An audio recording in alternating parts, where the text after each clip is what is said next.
noite. Repasse de emergência. Alexandre Calil anuncia verba extra de 4 milhões de reais para a Santa Casa de Misericórdia. Prende PM. Justiça determina prisão preventiva de suspeito de assassinato no trânsito. Atropelada. Idosa de 64 anos que atravessava a avenida fora da faixa de pedestres morre atingida por um ônibus. Brasileirão, rodada ruim para os times mineiros. Galo empata com Palmeiras e Cruzeiro é derrotado em casa para Chape. Esses são os destaques do Band Minas, que começa agora.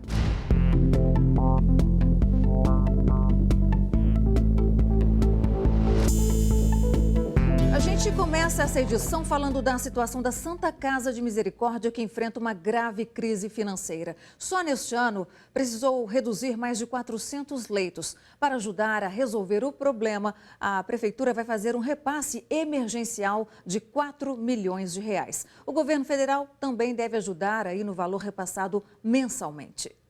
O anúncio foi feito pelo prefeito Alexandre Calil. O repasse destinado à Santa Casa será retirado do tesouro da prefeitura. É um dinheiro do recurso do tesouro, né? É um sacrifício muito grande para a prefeitura, mas, afinal de contas, alguém vai ter que mexer, né? A gente tem que ajudar. Não é a primeira vez que a prefeitura faz isso, não é o primeiro hospital. O prefeito disse ainda que não está medindo esforços para cumprir o que prometeu na campanha. E 27% do orçamento total da prefeitura está sendo destinado à saúde.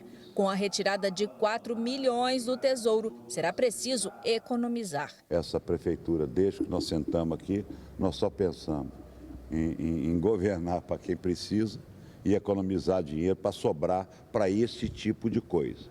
Então a reforma é feita, a economia é feita para que o dinheiro sobre, para que a gente possa, numa hora dessa, ter condição de ajudar.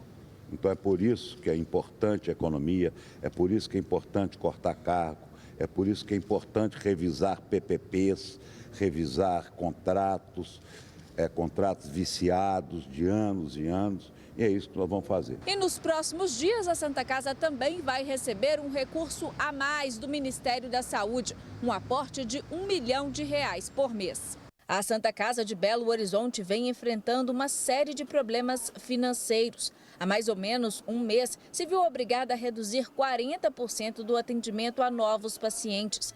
430 leitos foram fechados. E a situação se agravou por causa de uma dívida do governo do estado, que passa de 20 milhões de reais. A dívida com impostos que tem que ser pago em dia, mas a dívida com nossos fornecedor de medicamentos, tem a nossa dívida normal financeira. Mas uma média dá para falar? Não dá para te falar. É muito dinâmico. Nosso gasto mensal dá em torno de 25 milhões de reais, incluindo a folha de pagamento. Nós estamos com um déficit hoje de em torno de 4 milhões por mês. Só a folha de pagamento são 15 milhões, nós temos 4.700 colaboradores. Então, na Santa Casa, tudo é muito grande, a gente até assusta. O repasse de verbas, segundo o provedor da Santa Casa, não significa de imediato a reabertura de leitos. Na prática, você tem salário, você tem os impostos, que nós estamos em dia com os impostos federais, mas quando eu falo remédio, porque esse é o termômetro para a gente ter as pessoas lá dentro. Que você tenha como atender com medicamentos e, logicamente, o corpo clínico está firme, está interessado em continuar fazendo os atendimentos com o maior hospital SUS do Brasil. O repasse de verbas também será destinado a outros hospitais da capital, como Risoleta Neves, o Hospital Universitário e o do Barreiro. A expectativa da Prefeitura é que até o final do ano quase 1.000 leitos estejam à disposição da população. Nós estamos contando que esse repasse será efetuado para cada leito ativado um mês após a sua efetiva ativação. Uma idosa morreu hoje pela manhã depois de ser atropelada por um ônibus aqui em Belo Horizonte. A vítima, de 64 anos, estava na Avenida Augusto de Lima, região central de Belo Horizonte. O atropelamento aconteceu na Avenida Augusto de Lima, quase esquina com João Pinheiro, no centro da capital. Homens da Guarda Municipal estavam próximo ao local quando ouviram o barulho. Quando nós viramos, a vítima já se encontrava ao solo com bastante sangramento nas vias aéreas. Nós acionamos o SAMU de imediato, a Central da Guarda Municipal, para poder dar o devido apoio, e a Polícia Militar.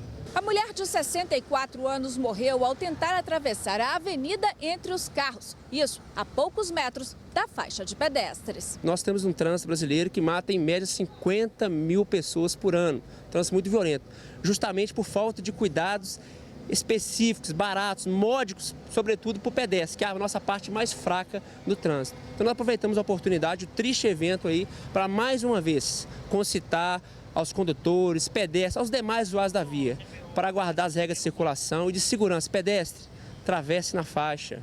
Condutores, obedeçam às regras de trânsito, para evitar mais um triste resultado como esse. O SAMU chegou a prestar atendimento, mas a mulher não resistiu aos ferimentos e morreu no local. A motorista do ônibus que faz a linha 4404A, Zoológico, bairro Serrano, foi ouvida no local e encaminhada a um batalhão. A documentação do ônibus está todo em dia, ônibus regularmente registrado, licenciado, bem como com a condutora. Tudo ok com ela. Fizemos aqui o teste do etilômetro, deu 0,0, ela está em plenas condições de dirigir, não há nada fora o evento que em desfavor a ela, né? E as providências serão de praxe. Nós vamos fazer um trabalho de registro e, posteriormente, conduzi-la mediante o consentimento dela, no primeiro momento, até o DETRAN, para tomar as medidas de praxe.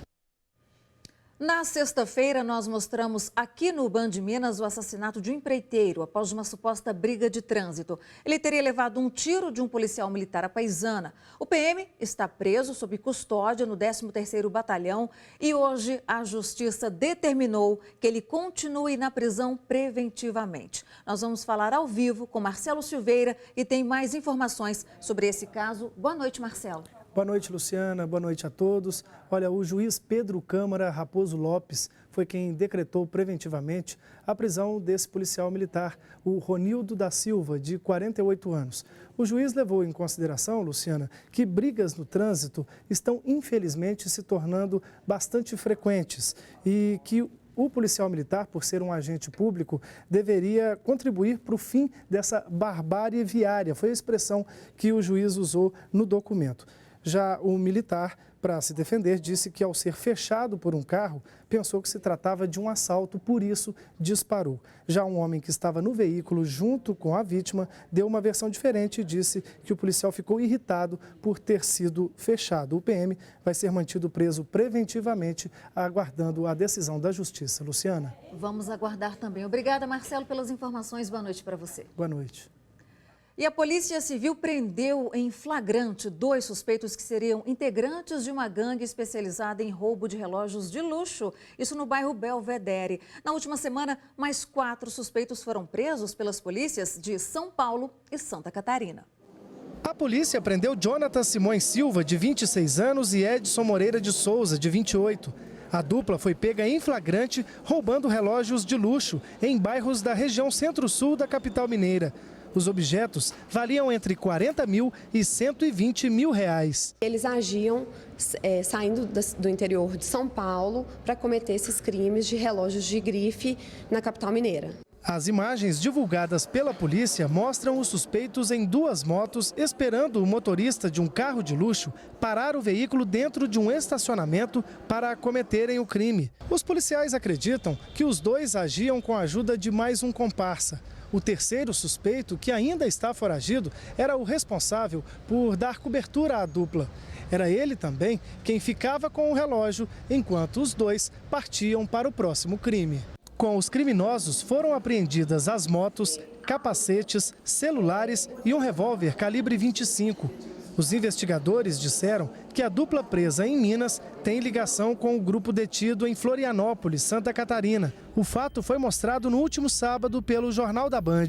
Por lá, a polícia prendeu 4 pessoas, 2 na praia de Jurerê e 2 na saída de um shopping. Eles estavam sendo monitorados por policiais paulistas. Além de Minas Gerais e Santa Catarina, o bando também agia em bairros nobres de São Paulo e do Rio de Janeiro.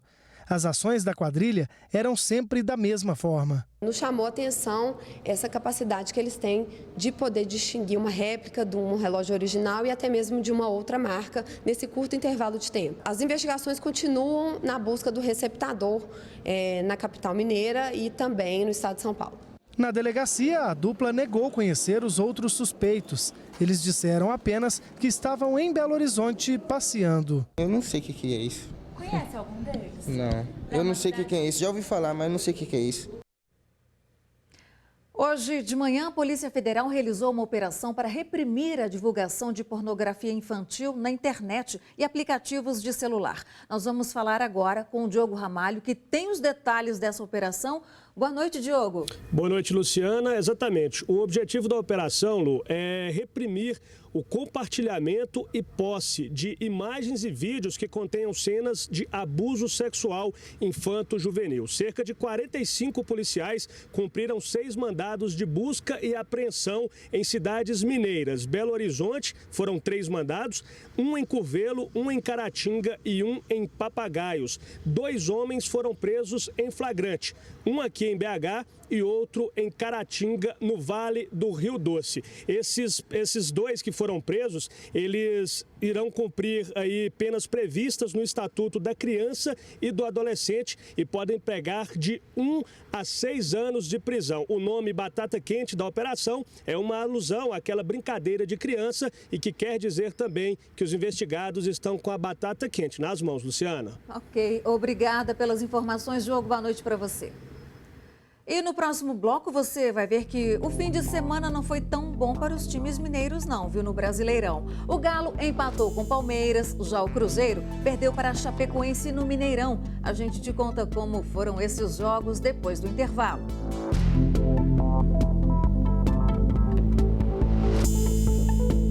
E agora chegou a hora de falarmos de futebol. André Salles já está aqui nos estúdios. Boa noite, André. Seja muito bem-vindo, como sempre. Boa noite, Luciana. Boa noite para todo mundo. E a gente começa falando do Cruzeiro, jogo que o André acompanhou de perto, né? Depois daquela polêmica pela Copa do Brasil, que você acompanhou aqui também, né? A Chape veio até o Mineirão e conseguiu frear esse bom início de Brasileirão do time mineiro, né, André? Exatamente. O Cruzeiro, que fazia um bom início de Campeonato Brasileiro, entrou em campo tendo a possibilidade de ser um dos líderes, né, do campeonato, Corinthians, então, acabou não jogando bem o Cruzeiro, foi derrotado pela Chapecoense. E uma coisa até rara, Luciano, os 2 técnicos concordaram nisso, porque geralmente cada técnico quer puxar a sardinha para o seu lado. O Wagner Mancini falou, fomos superiores, e o Mano Menezes acabou também reconhecendo. 2-0, inapelável, realmente mereceu a Chapecoense. Vamos conferir agora no VT. Cruzeiro e Chapecoense entraram em campo no Mineirão com o mesmo objetivo: se manter entre os líderes do Campeonato Brasileiro. E os visitantes foram melhores. Nesta jogada, Arthur Caíque foi derrubado na área, mas o árbitro não marcou. O primeiro gol saiu neste belo cruzamento que o Wellington Paulista cabeceou para o fundo da rede, 1-0. Sem criatividade, o Cruzeiro se limitava aos chutes de fora da área. Veio a segunda etapa e logo no início a Chape ampliou. Grolli desviou a cobrança de escanteio, 2-0. O Cruzeiro tentou responder com Ábila, mas a bicicleta foi sem direção. Neste lance, Thiago Neves recebeu a bola e caiu na área. O árbitro não marcou. Mano Menezes ainda promoveu a volta de Robinho à equipe. A cobrança de falta dele passou perto. Irritados, os cruzeirenses perderam a paciência.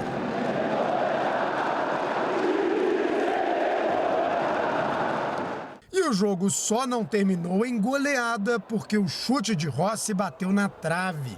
Fim de papo. Cruzeiro 0, Chapecoense 2. Eu penso que o Cruzeiro perdeu porque a Chapecoense jogou melhor. Quando vários jogadores não vão bem individualmente, eu sempre falo que o culpado é o treinador e as escolhas que o treinador fez.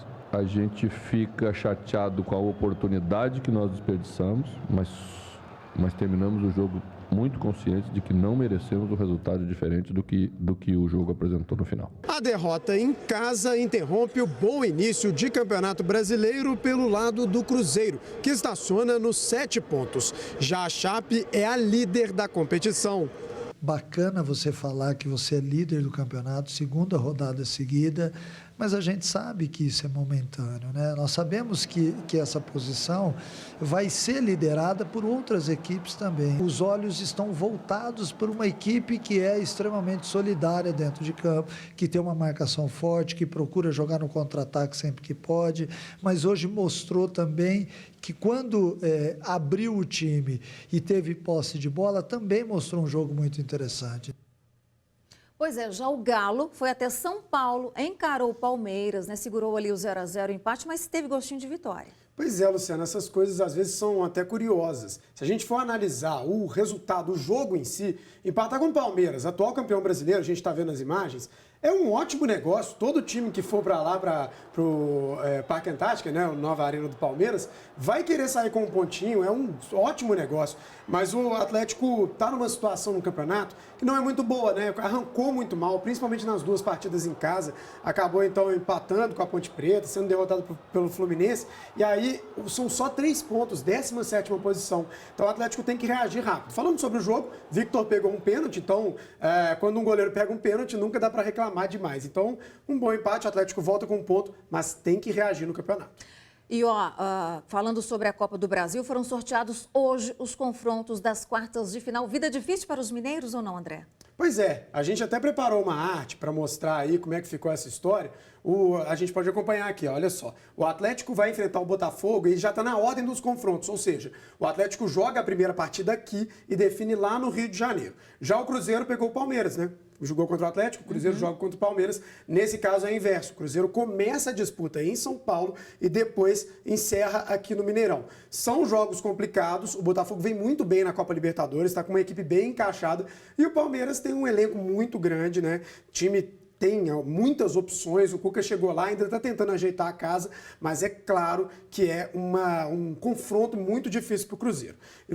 Luciana, também saiu os sorteios aí da Copa da Primeira Liga. Pois então, segunda-feira movimentada essa, exatamente, né, gente? Saiu muita notícia. E é até curioso que o jogo é lá pra frente, é lá em setembro, mas já saiu e é uma fórmula muito diferente. São quartas de final, Cruzeiro e Atlético estão classificados, mas é em jogo único. E aí o Atlético pegou o Internacional e é uma vida duríssima, porque é um jogo único no Beira-Rio. Vai ter que definir a vida lá no Rio Grande do Sul. Já o Cruzeiro pegou um gaúcho também, o Grêmio, mas vai pelo menos definir aí no Mineirão. Então, 2 confrontos complicados também, 2 competições e os Cruzeiro e Atlético aí de olho nesses confrontos. André, obrigadíssima pelas informações. Uma ótima noite, excelente semana. Você volta trazendo mais informações pra gente. Legal. Boa noite. E a vacinação contra a gripe foi estendida em todo o Brasil até esta sexta-feira. E apesar do Ministério da Saúde ter autorizado toda a população a ser vacinada, aqui em Minas Gerais, apenas os grupos prioritários poderão receber as doses. Nós vamos falar novamente com o Marcelo Silveira, que explica essa história para a gente. Diga lá, Marcelo. Pois é, Luciana. O Ministério da Saúde, como você bem disse, liberou a vacina para toda a população brasileira. 15 estados, mais o Distrito Federal, aderiram a essa decisão, mas outros estados vão manter a restrição da imunização e, infelizmente, Minas Gerais está na lista dessa restrição. Por meio de nota, a Secretaria de Saúde do estado informou que o estoque de vacinas por aqui não atenderia toda a população. A nota, divulgada na tarde de hoje, ainda diz que o estado tem mais de 20 milhões de pessoas e que somente 1 milhão e 600 mil doses disponíveis. Precisaria aí de um novo aporte de vacinas extras vindas do Ministério da Saúde para atender toda a população. Luciana. Ok, obrigada, Marcelo, pelos esclarecimentos. E você vai ver que moradores de um bairro aqui de Belo Horizonte revitalizaram 2 pistas de skate. Já teve até campeonato. A gente te mostra depois do intervalo.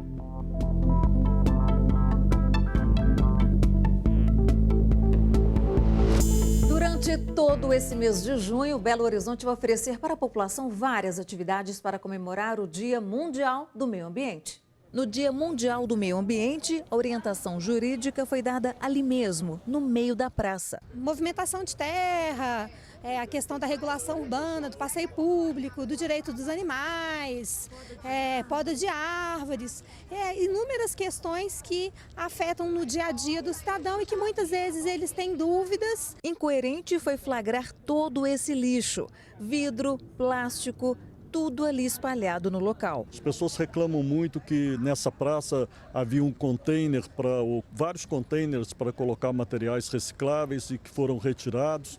E agora as lixeiras, como nós podemos observar, estão cheias, transbordando de resíduos que poderiam estar voltando para o ciclo de produção da reciclagem. O que muita gente não sabe é que qualquer cidadão pode entrar na justiça com uma ação popular para provocar o executivo das obrigações. E a maior tragédia ambiental do país também foi lembrada nesse dia. A gente não tem muito a comemorar, né? O evento aconteceu no dia 5 de novembro de 2015, nós já vamos completar aí 2 anos. As pessoas, especialmente as pessoas de Mariana, até hoje não foram efetivamente indenizadas, com exceção dos métodos paliativos, né, de aluguéis e etc., mas não houve ainda uma reparação efetiva e individual, e o que a gente percebe é que esbarramos mesmo na burocracia. Zilá nasceu e foi criada no interior e tem a consciência da importância do meio ambiente. Hoje eu acho que nós acomodamos. Nas grandes cidades, no interior não, as pessoas são cuidadosas ainda, guardam a semente, dão muda, ensinam e não destroem. Aqui a destruição é quase que uns 90%. Mas Zilá tem esperança de um futuro próximo mais consciente se... Eu acho que todo mundo deveria sacudir mesmo a cabeça, plantar, cuidar. E quem curte andar de skate pode contar agora com 2 pistas para praticar a modalidade aqui em BH. Elas foram restauradas e a iniciativa partiu dos próprios moradores e amantes do esporte. Entre eles, um integrante da banda Pato Fu. Manobras radicais. E as performances não são só dos adultos, não. A criançada manda bem a beça. Então é isso, galera. Uma salva de palmas aí pro Banana, Bigo, E para quem acha que eles estão começando agora... Eu comecei a andar de skate faz 6 anos. Com quantos anos você começou a brincar com skate? Com 4 anos. Com 3 ou 4 anos. O campeonato inaugura 2 pistas de skate que passaram por reforma e foram aprovadas por quem entende do assunto. Agora ela está perfeita, ela está em nível internacional. Se você quiser fazer uma competição internacional aqui, você consegue. Tá muito legal, acho que não tem que melhorar nada. E minha nota é 10. A iniciativa de reformar as pistas partiu de John Ulloa, morador de Belo Horizonte, guitarrista da banda Pato Fu e amante da modalidade. Há 6 meses atrás, você vinha aqui, a gente estava carregando pedra, todo mundo reclamando, as pistas e tal, e hoje, olha isso aqui, né? É um campeonato brasileiro com estrelas internacionais, um dia ensolarado, todo mundo feliz. Então, só alegria, muito bom. As estrelas internacionais Mike McGill e Christian Rossoy participaram do evento e encantaram o público nas pistas. O McGill e Rossoy já foram os melhores skatistas do mundo. Somos fãs dele e admiramos, né? Um inventou várias manobras, outro inventou McTwist, muito mais também. Manobras que incentivaram Camila, que veio de São Paulo e subiu no pódio. Eu comecei brincando com 17 anos, com meus primos, com o meu irmão, e a brincadeira foi ficando séria, aí eu comecei a sair pelo Brasil para começar a correr as etapas do circuito brasileiro.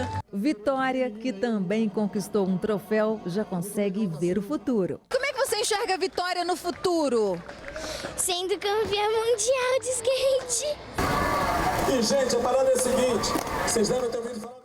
Boa sorte, Vitória! E nós ficamos por aqui, mas amanhã tem novidade aqui no Band Minas. O jornal vai ficar de cara nova. A jornalista e também colunista da Band News FM, Inácia Soares, chega com toda a sua credibilidade e experiência e será a nossa nova apresentadora. Seja muito bem-vinda, Inácia. Obrigada pela sua companhia, uma excelente noite, ótima semana. A gente fica por aqui, mas amanhã tem mais. Boa noite.